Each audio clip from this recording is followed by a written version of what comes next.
Hello from Santa Cruz. We are back live again. Great to be back and great to be on air with you. And we are... Go ahead and tell me. This is Denise Lane. And Susan Douglas. And today we have two very interesting, diverse ladies to introduce.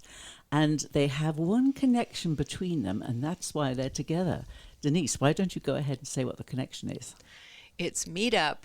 And Meetup is an organization that connects people who want to be together with specific interests, and they get connected and they do fun things together and they increase their hobbies and their friendships. It's just a wonderful organization. Indeed. And we all ended up joining the same group. And I'm going to introduce our fearless leader, Susan Lovegren. And please, Susan, welcome. Thank you very much. Yes, welcome. Pleasure to be here. My favorite topic, Meetup. So this will be a lot of fun. I think when we originally chatted about being a part of this, you had asked kind of what prompted my interest in Meetup and becoming an organizer. So just to kind of take you all back, it's been close to 3 years that I've been involved with Meetup, and it started post-pandemic.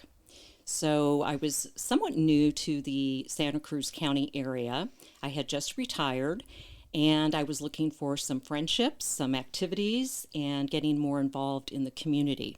So I attended my very first Meetup meeting as a member and realized pretty quickly after that my professional career actually fit very well from an experience perspective and being able to pull people together, manage group dynamics, plan and organize, facilitate conversations, etc. Okay, so let's stop you there. Yeah. So what is your background? So my background is 40 years in Silicon Valley in technology, and my last role was an executive vice president of human resources. So a big part of my job was figuring out, how to create the right culture for a company, but also how to create an amazing employee experience. Right. And so it's really transferring those skills, if you will, to managing a program and ensuring that your values, whether it's wanting to make people feel welcomed or be inclusive, that you set the culture and the tone for those aspects. Right, I see. Okay. So you retired, and how did you find Meetup? Let's go back to the grassroots here. Yeah, so Meetup is a very large platform, and you basically just put in a keyword, something you're interested in. Like, let's say it's a book club or it's a hiking group, and I was looking for something social, and it popped up that there was this Santa Cruz social group for women 50 and over. And once you retire, or once you're of a certain age, making friendships can become more challenging. I can't agree more. Yeah, especially as you come in as a newcomer, as I did, and that's what I was looking for. You know, just a group to be able to join up with, have something in common with, and it just really expanded and filled a good section of my life, I have to say. Absolutely. We are a very active group. On average, we have about 12 events, diverse events, every single month.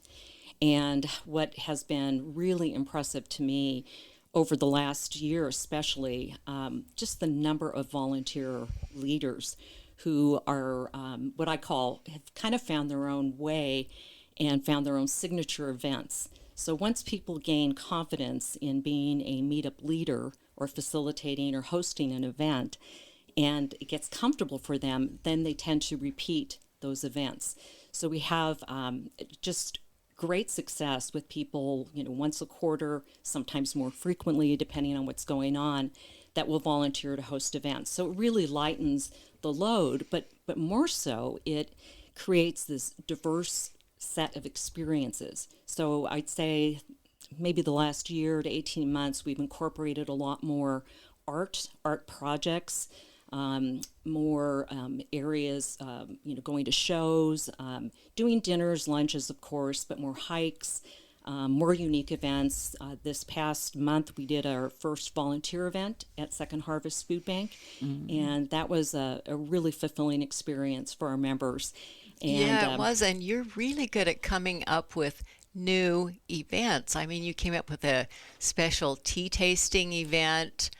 You came up with this volunteer event. You're doing all kinds of art. I love that you support the members in their art with their arts. I mean, you support it. You create events where they can showcase it, or you. Yes. Yeah, and you purchase art. I mean, you're pretty amazing that way. Thank you, Denise. Thank you. No, it's been really fun to just see all the talents come out of these women, and it makes it so much more interesting, and people can bond over that, or explore creative pursuits that they may not have explored. And it's really been a very, very nice balance. But very, very pleased with the diversity that we've seen and the growth. Something else I'd say about the group, we've managed to keep it fairly small, meaning the events are small. So Right. we go from, I don't know, sometimes you'll have, 6, 7 people join. Other times, we'll take up to 15 for a walk. And that has allowed for more intimacy of the members to really get to know each other. The other thing that I've been very pleased with is that people are very inclusive. The culture I think we have is it's kind of a little corny, but we always do an icebreaker before we kick off our particular event. And the reason for that is it's very easy for new people to be turned off if they don't feel that they were paid attention to or didn't get introduced. They may not come back to a second event. Yeah, and also I think with the icebreakers, when they're really good icebreakers, people can get into their hearts and into their feelings, and they can really connect a lot more easily. Absolutely, Yeah. absolutely. So how do you balance keeping the group organized while you're nurturing and welcoming and creating a space? Yeah. So what I've been doing is providing a place for newcomers about once every other month. So it'll be, anywhere from 5 or 6 people. Sometimes you'll get 10 people who just kind of want to check out the group, and also maybe they have questions about the group that they may not want to ask with, a larger set of people. And also it can be tough coming into a group when you don't really know anybody. You come in a bit cold.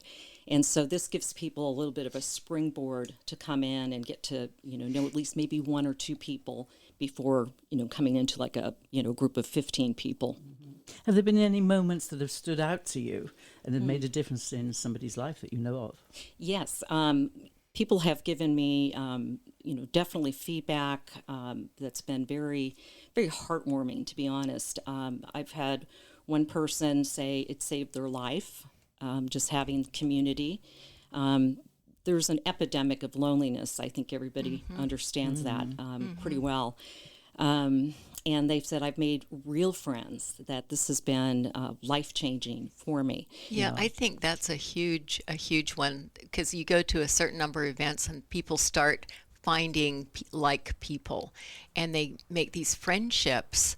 And it's very beautiful to see. It is, and it's so I think it's an important contribution, especially for women over 50. I did have somebody recently say to me that they had felt so invisible, and they said, women of a certain age feel like they blend into the the woodwork, and she said she doesn't feel that way anymore. She feels more confident, more connected. More fun, and I'd say the main thing too. I mean, just the laughter and the chatter, and trying to even get people's attention for a minute to do the icebreaker sometimes, because there's so much excitement and pent up, desire to connect with their friends and whatnot. So it's a heck of a lot of fun, and I think people are really having a pretty good experience with it. Yeah. Yeah. So how has it changed your own life comparing to what you did before? Yeah, and what's a day in your life now? Oh my gosh. Oh, let's see. Well, it's changed my life from the standpoint of, having purpose, but also contribution. And so I've always been a very hard-working person, and work doesn't bother me. So it's like, you need something done, give it to me, I'll get it done, I'll figure it out. And so I think with Meetup, I viewed it kind of as a project, like how do I make this a really great experience for people? How do I make it inclusive? How do I build a culture, share that vision with people? And so for me, it was just, a great way to sort of explore that. So it changed my life in terms of, I travel a lot, I do a lot of fun things, but also having that purpose and that sense of contribution. And honestly, I do look at it as a bit of a service commitment. If you think about it, we're a volunteer organization, and I think we're making a positive impact on the community. And you don't get that done without everybody volunteering and pulling together. So I think it's typical day can be a bunch of things. It could be walking, it could be texting somebody that I met from the group, like, hey, let's go take a walk down by the beach, or you want to go grab coffee, or I'll do something with my husband. We're going to go to lunch today. So it's really just lots of fun things, but also giving back to the community is really important to me. And if I'm going to live here, I want to be involved in it, and I want to make sure that while I have sort of the gifts and talents and the time in my life, it's important to me to do something with it, to be useful. Yeah, absolutely. That's great. What are some of the challenges that you've had with a group? Because this is a fairly large group. It's over 100 women. It is. It's about 100. It ranges between 100, 115, depending. So I'd say the biggest challenge, you guys will probably laugh at this, but it's the technology of the Meetup platform itself. and I get probably most of my calls or emails or messages are around the usability of the Meetup platform. So it's either a combination of somebody just needs a little help about how to send a direct message, or where to find something that's been posted. How do I, renew my membership? Basic questions like that. So there's a little bit of an IT desk component. I think I've filled one or two of those slots before now.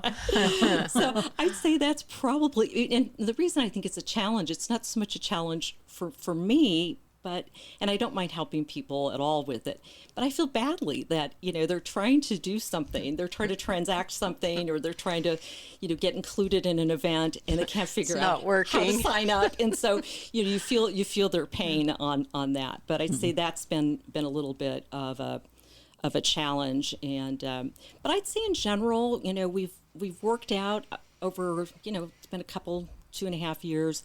I think we've worked out a lot of the sort of what I would call group dynamics even. One thing we did maybe 2 years ago was started charging $20 for a membership fee, an annual fee. And the reason for that was really to create accountability for the members. And when you have, it could be $5, it could be $20. It's not so much about the amount of money. But if people have put in something, then they're more apt to come to an event or feel a little accountability, and then they start to have fun, and they take a little bit of pride that this is my group too. Right. And so be responsible. Yeah. So I'm leading it and facilitating it. It's everybody's group. And the last thing I'll say about, and it's not a challenge at all. I think the challenge sometimes is having enough. Book club was a really good example. We had one book club, and then a lot of people wanted to join in, and we're getting frustrated. It's like, oh, this is already closed, and I can't be a part of it. And so it's like, okay, well, start another book club. So we have 3 book clubs going right now. So some of those challenges are, if you have a really popular event, and you want it to be inclusive, but again, you have to make sure you've got the infrastructure and support to be able to have that consistency. Yeah, and one of those book clubs have actually been on this program. I can't wait to listen. Yes, and there's one of those people actually with us today. She's not only part of the book club, this is Theresa Salzburg, but she is a creative and she has influenced several classes that people have been able to take. So please, Theresa, introduce yourself. Hi, thank you so much. So yeah, this is Theresa Salzburg, and I recently, actually a couple days ago, we did an art journaling class. It was our second one, and a lot of people, it's the first time they'd ever done that. And what's fantastic about this approach that I offer is that we use a lot of collage and layering, and so people, the question I get almost most often is like, well, especially one person came up, she's like, well, I wanted to go, but I don't want to because I'm not an artist. I've never done art. And I'm like, oh, you're exactly the right person to join us. Yeah. And so that's what, and then she came and just had the best time. And the first time I did it, I didn't take photos of their work, but this time I did because I'm like, I need to capture what they're making. And so I'm just blown away every time. And this is the work I do and I love. And so just to be able to share it with, like Susan was saying, I don't know if I've met a group of people with just such enthusiasm and openness and willingness to get to know each other and try new things. It's just amazing. Yeah, it's an amazing group. Yeah, it's really fun. Yeah. Mm-hmm.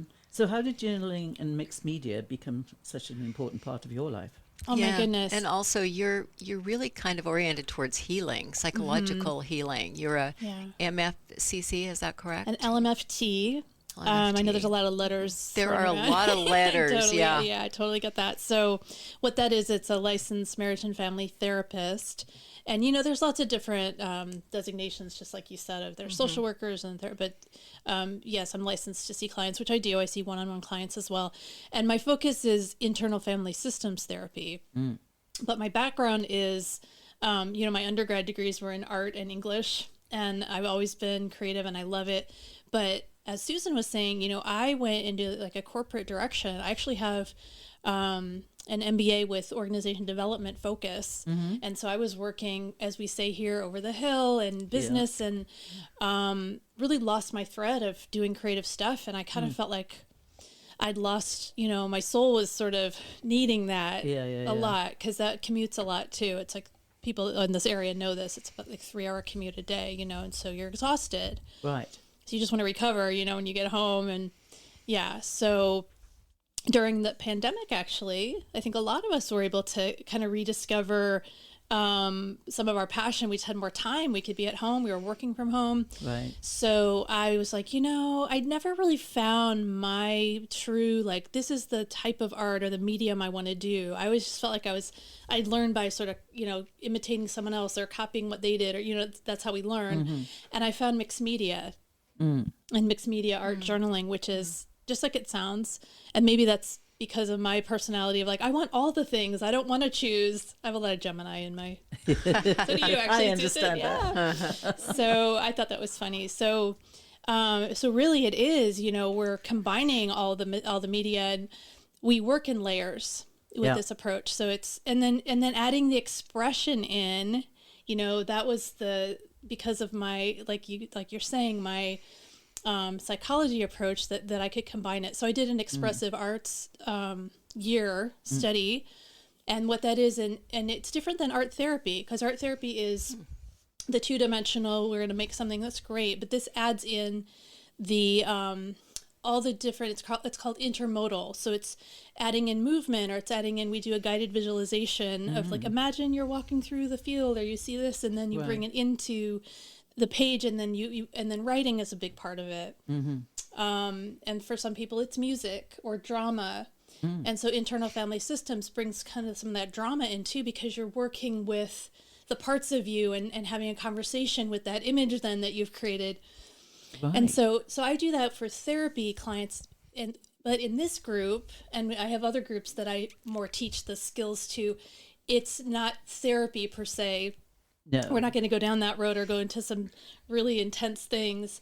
No, but it's art. It's art, and it's huge creativity. Yes. Yeah. And you can take a topic like we did last time of like, what I chose to do was, if it was a poem, if you didn't have fear, what would you do? So that was our topic. And it was like, putting that aside and then imagining, I want to do this. And we talked about that in our book club. Right. And one of the members said, I've always wanted to play piano, and I have this fear in my way. And, it just brought up these amazing things. Yeah, yeah. That's great. Yeah. So on your website, you have different elements. And so do people come to you personally for all of that? Because we only know you through your classes, through Meetup, right? We haven't come to you personally. So you can talk a little bit about that. Yeah, thank you. So I do see clients one-on-one as a pure therapist, and I do IFS. I do a lot of internal family systems, but also whatever that client might need. So I have a full-time, therapy practice. And then I also have a group that we meet every week, and we do... and that's not a therapy group, actually. That's more, hey, let's get together and do the approach, the mixed media art journaling, and there's a recorded class they can take to kind of catch up on those skills. That you don't even have to do that, though. We do this process every week, and because we're ongoing, we just continue to do our journals and work together and show what we're doing. We have people from Italy in that group, and it's international. How fun! Fun. Yeah, Yeah, really very fun. And then I'm doing these. What I love is that I've been doing so much online, but this has given me, having this group, having the meetup and all this interest has given me the opportunity to offer it in person, which I hadn't been able to do. Right. Because even when I switched careers, my training became online. My practice became all online. Everything became, you guys can probably relate, everything became online. So this has been great. And I actually rent a space for it one day a week in Midtown. Okay. So I see clients in person there. And then the weekly group, I have online members, but I'm inviting people who are joining locally to come join me in my space there. And then we have kind of both online and sounds like you're very busy. I am right now. Yes. Thanks for making room for us today. Of course, thank you. And it's a nice combination with the one-on-one, the groups, the online, the in-person. I mean, that's a wonderful, diverse healing process that you're working with. Thank you. Yeah. It is. I feel it's amazing to be able to bring your passion into your work because that's the best. Yeah, it's as I said before, I kind of felt like it was missing for me in some ways. Yeah. So when do you feel a piece is complete with the journaling? That's such a good question.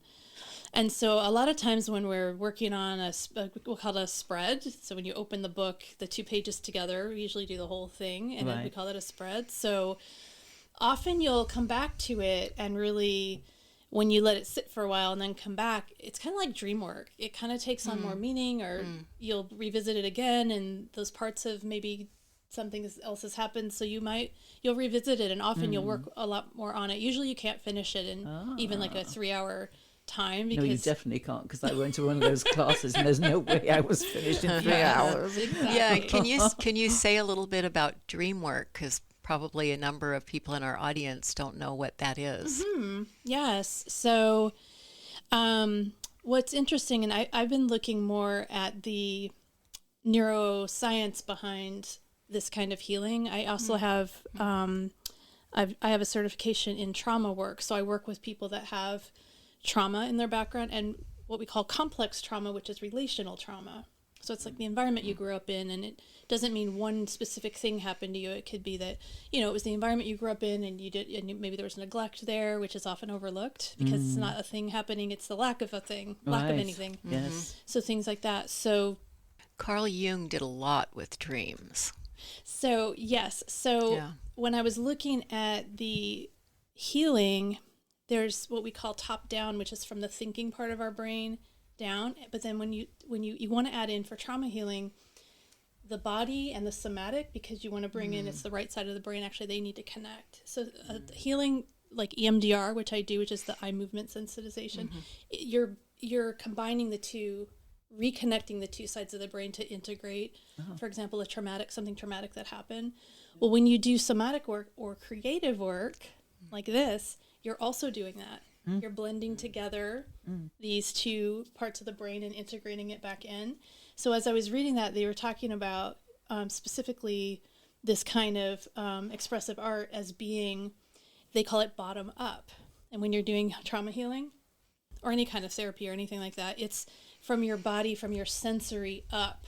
So dreams, what's interesting is that EMDR replicates REM sleep.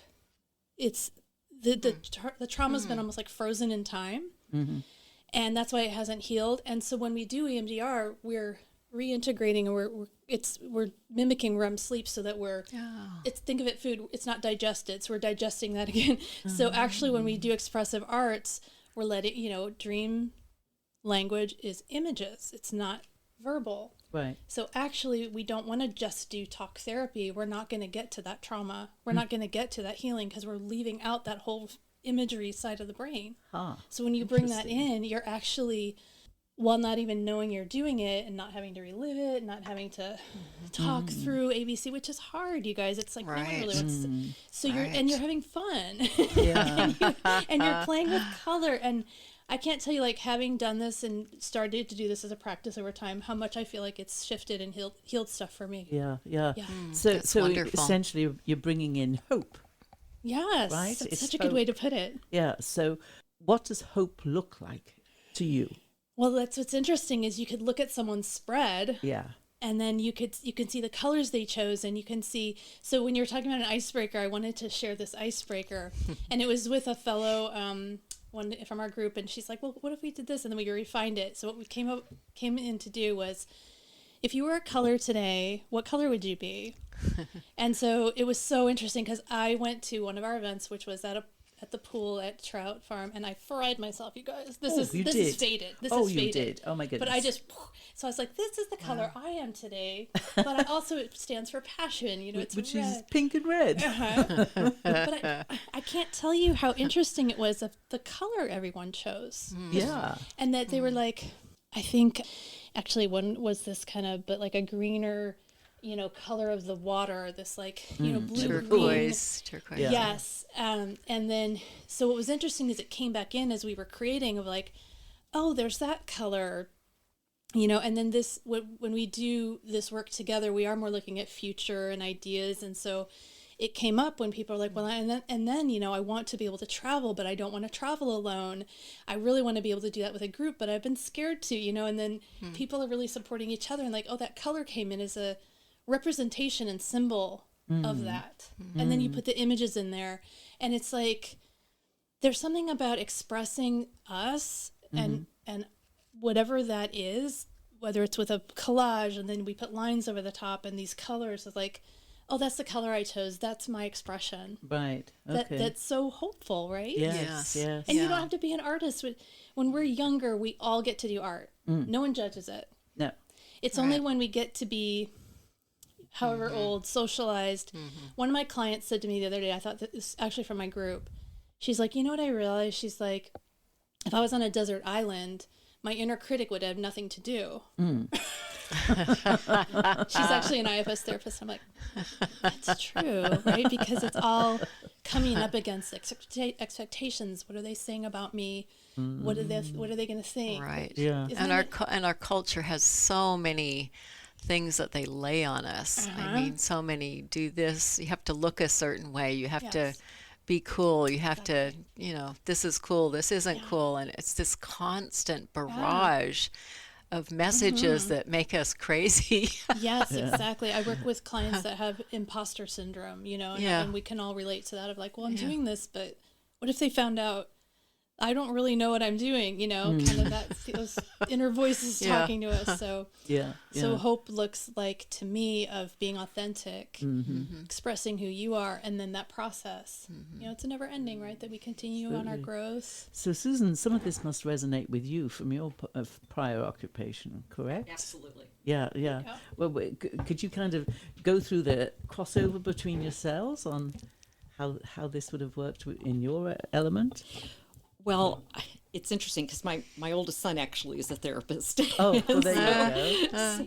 So yes, and there's a lot of similarities to the work that Theresa's been talking about in terms of, really being tuned into people. So, I worked primarily with executives at companies, and the amount of anxiety that they have the amount of pressure that they're under, the amount of responsibility at any given point in time. I would not call myself a therapist, but I would say there's some really important things that can help them. And it's really around removing anxiety from the environment as much as you can.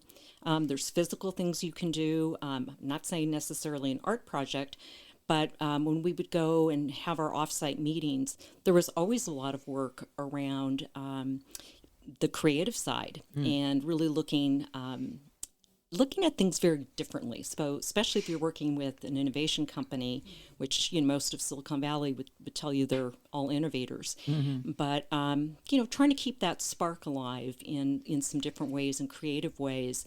There's definitely a crossover in my opinion. And we did horse therapy at one of our offsites, which was really amazing. We did drumming circles.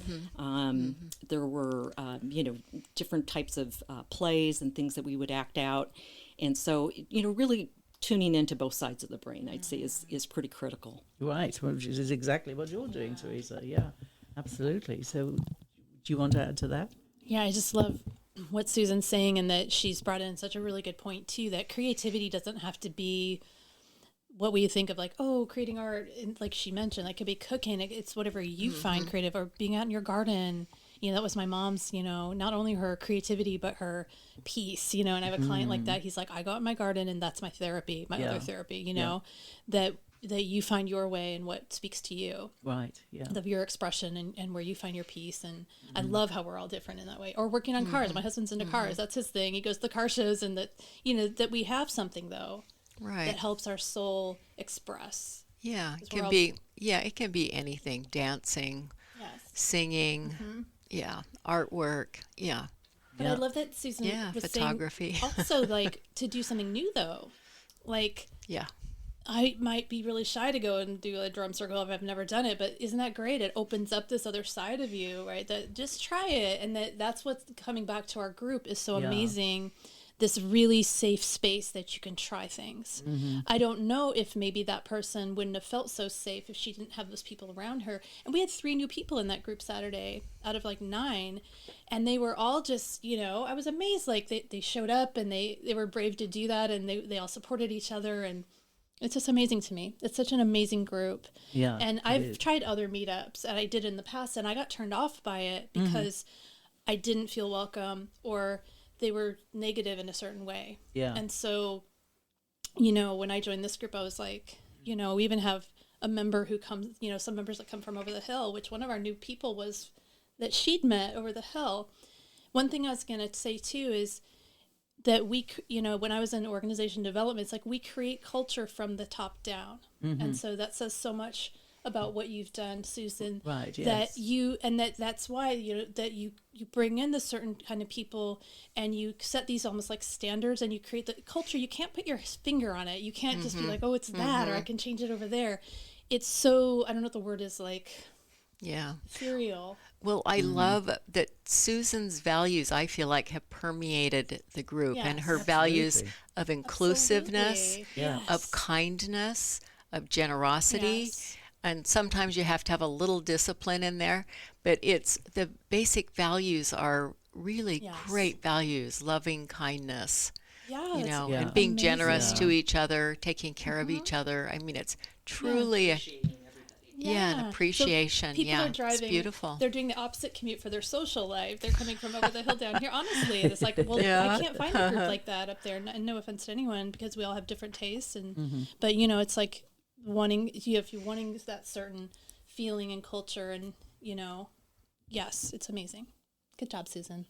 Yeah, for sure. In fact, Susan, what would you say to somebody recently retired and wondering what's next? Well, I would say get some connections, find some people that you enjoy doing things with, and try something new. I think we were all kind of touching on this about having something that you're passionate about, whether it's a hobby or volunteerism, or maybe it's working, but something that fulfills you, I think, in maybe some new and different ways, and to give yourself grace. Being retired takes some time. It's I've been retired for about 5 years, and I'd say it took me about 3 years to calm down. and Yeah, where's that driving? What am I doing today? Exactly. And, just still have those, dreams in the middle of the night that you had, presentation due, or some, meeting or something you weren't prepared for, or, one of those nightmares. But I would say give yourself some grace and some time and find some people. And the great thing about Meetup that I've observed, I always tell people, you will find your person. Yeah. It may take you a little time. And, person maybe you thought was your person isn't your person, but you will find a person. And typically people do, and we encourage them to exchange phone numbers and do things offline, do things online. Whatever works for people is certainly fine, and it is a beautiful thing when people connect. But I'd say don't let yourself, get sort of shut in, meaning, put yourself out there a little bit, find some people. There was one woman who said she really had no social life for 20 years until this group started, and I found that hard to believe, but it was a very honest statement. And so, take the chance. You're among friends. We're all in the same boat. And I'd say our age range is between 50 and 80. So it's kind of interesting. And so it's for women over 50. You'll find women who are still working. You will find women who are from other parts of the world. You'll find people to bond with over different things in common. Some women have children, some don't have children, some are widowed, some are divorced, some are married. It's a whole range and cross-section, honestly, of life experiences, and it's so fascinating and interesting.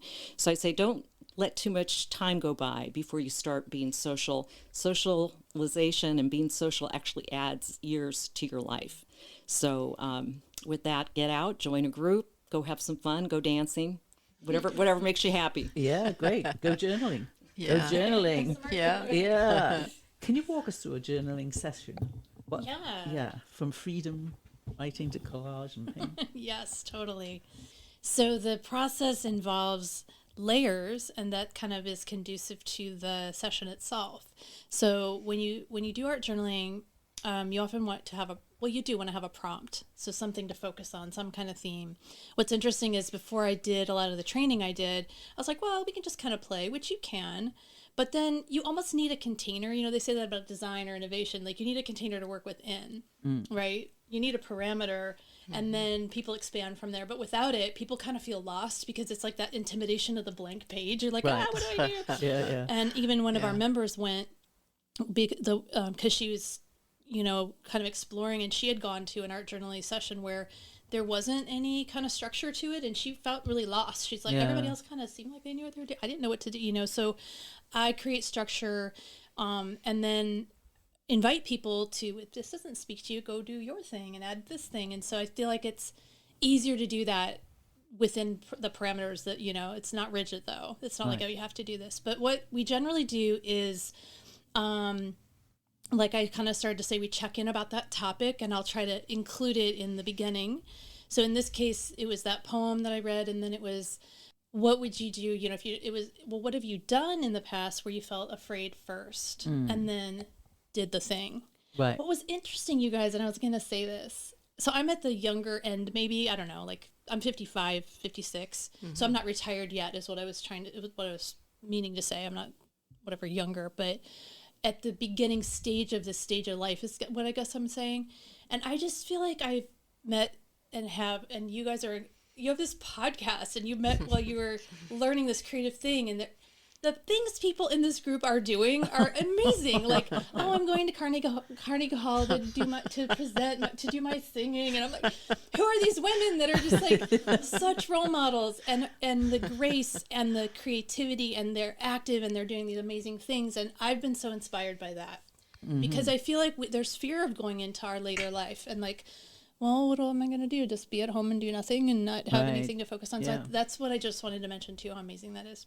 That's a little bit of an aside, but anyway, so. And also the isolation with aging, that's just huge. Yes. But people in this group were like, I'm not scared to do what I want to do, because now that I'm this age, I don't I care anymore can. what people Yeah. I can wear purple and pink and green all together and love it.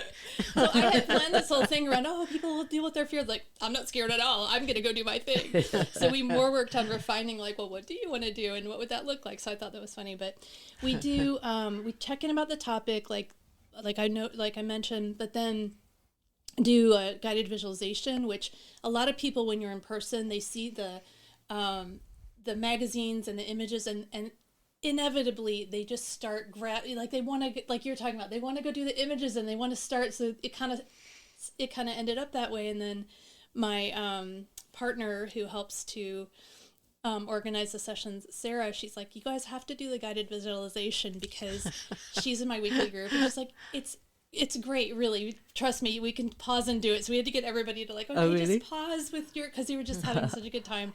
But so then we walk through, like, often it's we do a relaxation and then imagine you're in a certain place and then you meet, often it's like you meet someone, and this was, in this case, your future self who has this, whatever you want to do in their life.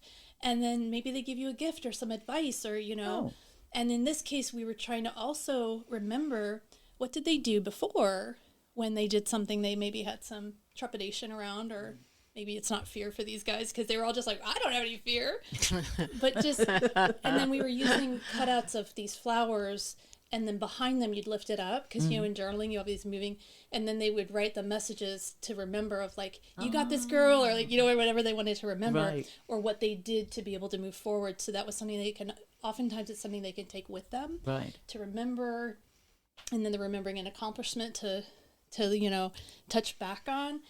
And then oftentimes it's like, well, did the imaginary person give you a gift, or what did you notice or imagine? So then they come back and we've done a background, which is often I like watercolor, but it can be any kind of paint, and that's like a free but still you're connecting to what color, because we started with that. Right. What color represents this future you, and they've done that, and then they might do some writing after the visualization. Maybe their fearful part did step aside.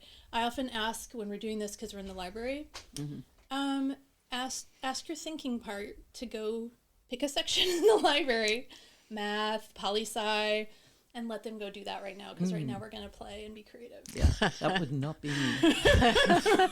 And it sounds like you're also helping to bring out inspiration, so they're operating not out of fear but out of inspiration with the visualization. Yes. Yeah, get them into a different frequency. Yeah. Well, I remember there was one lady, just to add, there was one lady in the class that I did that put herself in a red dress, and that's a thing that she would never wear, was never able to put upon her body. Wow. But she put herself in a red dress. Wow. And that was amazing. Interesting, wasn't it? Yes. Yeah. And it can change what we do in real time, Yeah. like you're saying. And so then we had images, and that's from the magazines, or people might want to draw. And kind of one of the magical parts is then you make them your own and you integrate them into the background. And that's something I hadn't seen, because we did a lot of collage and things like that in my my counseling program was holistic at JFK University. But I didn't learn that piece, and it's not that hard, but you'll see on an image like, oh, this line could extend here and that color could extend there, and then you're integrating it into the whole piece, and it becomes more of a story. Oh, nice. And it's meditative, and you're like, oh, I'm going to draw these lines. As you're doing all this, you're developing your own symbolic vocabulary. So as I've done this over time, it's like trees show up a lot for me.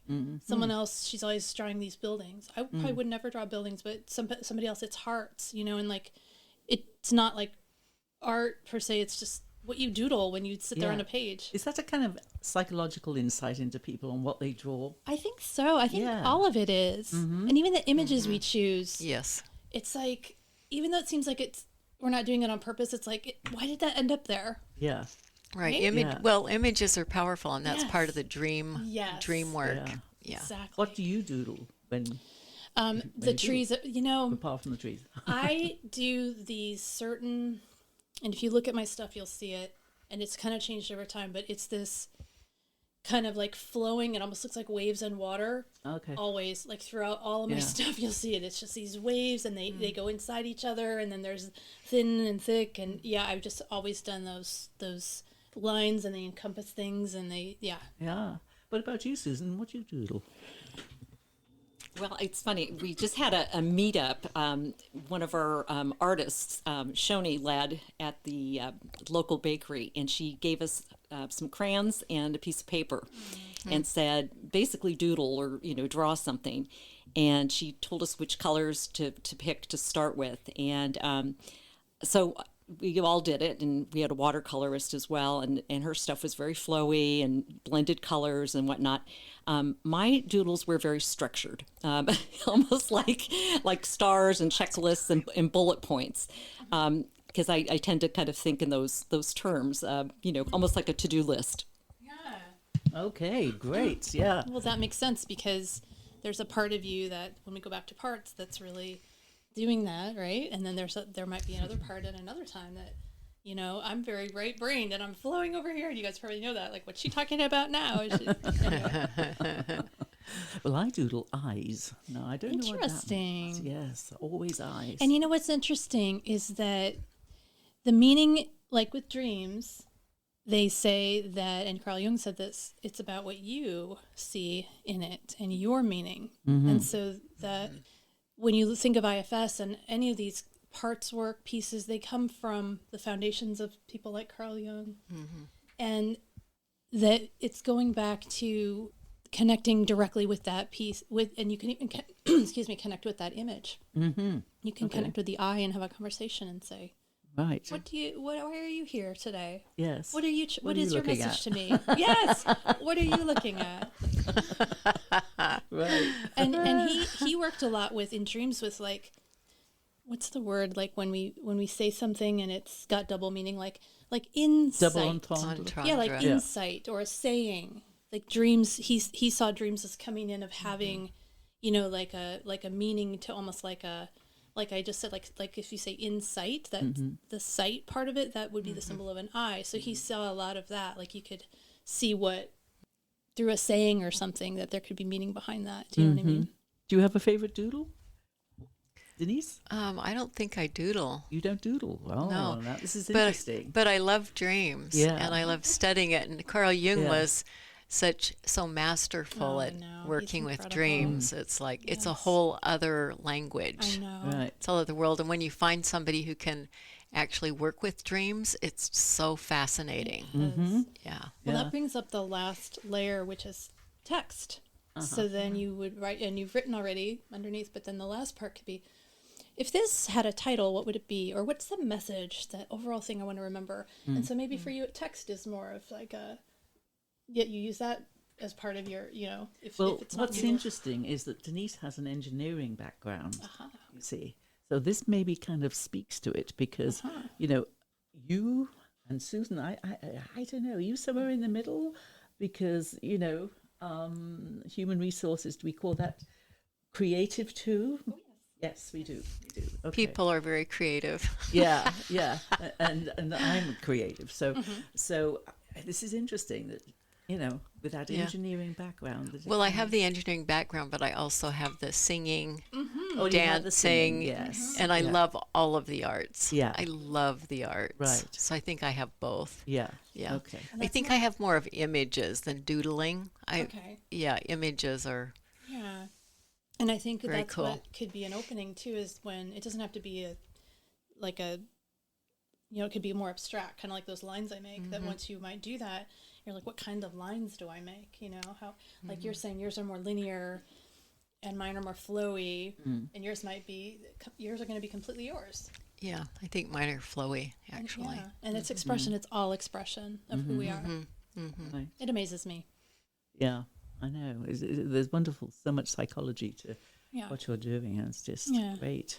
And then when you have a prompt like that, and that's why I wanted to take a photo of everyone's work, they're all completely different. Even though it's like, we're making the same, like, here's our horizon and we're doing the colors and we're adding, and then you look and it's just like, that is that person's unique expression. It's going to look nothing like mine, even if, that's what I love about it. It's just that person, and that's what fascinates me. So now you have a website. Can people, if they want to work with you, go to your website, or how can they contact you? Yeah, absolutely. There's a way they can get on my mailing list from there, and then they can, when they sign up for the mailing list, there's a free guide to get started in mixed media art journaling. And then on my website also there's the weekly group. And then through the Meetup is where I do the live ones here in Santa Cruz. But then that weekly one includes the online. So that could be people that aren't necessarily close enough to come here. Right. And the name of your website is? It is theresasalzburg.com. Okay. It's very clever. That's you. But we will give you that link for sure, yes. And the name of my business is Healing Art. Ah, right. Yeah. There we go. Yeah. Yeah. So, Denise, we have 3 minutes left. Okay. Yes. So, do either of you have anything to add to what we're discussing today? I've been talking a lot. I don't need to. No. I would just say if you're interested in joining our meetup and you're a woman, 50 or over, feel free to do that. We're Santa Cruz social group for women 50 plus. So just go to the meetup site and put it in, and you will find us. And lots of things to choose from, diverse events, lots of really great volunteers that have been leading events, and I'd just like to personally thank all of them because they really keep things going. I'm still able to travel and know that things are left in really good hands, and I just so value and appreciate each and every member of our group. Yeah, and how are you able to travel and still? Yes, and keep tabs. Yeah, I mean, you're about to go off again. Susan's been traveling all year. I am a very planful and organized person, as you all know, and I like to get things set way in advance. It's just my nature. Drives some people crazy, I'm sure, but it is just, and kind of you were talking about right brain, left brain. I worked in Silicon Valley for 40 years, and my first job was at Hewlett-Packard Laboratories, 95% PhDs and all men, and they were the most analytical bunch I have ever worked with in my life, and I kind of had it beat into me. So I'm this odd combination of somebody who does pull heavily on the creative side, but also has a very strong, need for logic and data and information. And I guess I will say, so speaking of data, so our meetup group, some of the things I'm really proud of, we have just surpassed 250 events since our group started 2.5, 2.75 years ago. Yeah, that's pretty constant. Our average rating, we have 970 ratings that are listed, and we have an average of 4.9 out of 5 stars. And I keep saying, a small business would love this if they could get these stats. And last but not least, our engagement score, and that's in terms of how often people go to the site and engage with the platform, it is over 90%. Well, Wow. applause. Nice. Yeah, absolutely. You've done such a great job, Susan. We really appreciate your coming in here today. We do. And it was really amazing timing that a member had just said to me, I really feel like I'm doing all these great social things, but I really want to do something that's more meaningful and gives back. And then all this, and then right after that, it's like we read each other's minds. You would put the Second Harvest event on there, and I wasn't able to go because I'm still working and I can't do the things in the daytime as much anymore. But I know the members that did that are still talking about it. And that was an organization that when I worked here in the area was our organization that we would contribute to. So it's just amazing to add that in. Thank you so much. is. Thank you both for being here today. Yeah. It was I hope so we've fun. covered some interesting topics for our listeners. Awesome. Thanks you guys for having us. Yes, it's Yeah. great. And thanks to you, our listeners, for joining us and listening to our podcast. We appreciate you. Until then, it's Denise And Susan, signing off. Ciao, ciao, ciao. ciao.